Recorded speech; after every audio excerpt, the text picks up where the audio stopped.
একসাথে ৫৬ পুলিশ কর্মকর্তাকে বাধ্যতামূলক অবসরে পাঠানো হয়েছে। ৭ সহকারী পুলিশ কমিশনার ও ৪৯ পুলিশ পরিদর্শক সহ মোট ৫৬ জন পুলিশ কর্মকর্তাকে সরকারি চাকরি থেকে বাধ্যতামূলক অবসরে পাঠিয়েছে সরকার। শুক্রবার সকালে স্বরাষ্ট্র মন্ত্রণালয়ের পৃথক দুটি প্রজ্ঞাপনে এ তথ্য জানানো হয়। প্রজ্ঞাপনে বলা হয়েছে, ৪৯ পুলিশ কর্মকর্তা চাকরিতে ২৫ বছর পূর্ণ করায় সরকারি চাকরি আইন ২০১৮ এর ৪৫ ধারার বিধান অনুযায়ী জনস্বার্থে তাদের অবসর দেওয়া হয়েছে। তবে এই ৪৯ জন শুধু একটি ইউনিটে নয়, দেশের বিভিন্ন গুরুত্বপূর্ণ পুলিশ ইউনিটে কর্মরত ছিলেন। তালিকায় রয়েছেন জেলা police, DMP, CID, PBI, SB ও রেলওয়ে পুলিশের কর্মকর্তারাও। এদিকে একই আইনের আওতায় সহকারী পুলিশ সুপার সমপর্যায়ের আরও ৭ কর্মকর্তাকেও অবসরে পাঠানো হয়েছে। তারা হলেন র্যাব হেডকোয়ার্টার্সের এএসপি নূরে আলম সিদ্দিকী, ডিএমপির তেজগাঁও বিভাগের সহকারী কমিশনার মোহাম্মদ নুরুল মোত্তাকিন, খাগড়াছড়ির মাটিরাঙ্গা সার্কেলের এএসপি কাজী ওয়াজেদ আলী, পটুয়াখালীর গলাচিপা সার্কেলের এএসপি মোহাম্মদ সৈয়দুজ্জামান। এ তালিকায় আরও রয়েছেন র্যাব 2 এর এএসপি মোহাম্মদ গোলাম কিবরিয়া,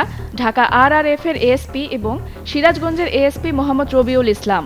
স্বরাষ্ট্র মন্ত্রণালয়ের প্রজ্ঞাপনে বলা হয়েছে, জনস্বার্থে জারি করা এসব আদেশ অবিলম্বে কার্যকর হবে। তবে অবসরে যাওয়া কর্মকর্তারা বিধি অনুযায়ী অবসরজনিত সব সুবিধা পাবেন। অর্থাৎ একসঙ্গে ৫৬ পুলিশ কর্মকর্তার বিরুদ্ধে এলো বাধ্যতামূলক অবসরের সিদ্ধান্ত। কেন এই সিদ্ধান্ত নেওয়া হলো, এখন সেটিই হয়ে উঠেছে আলোচনার অন্যতম বিষয়।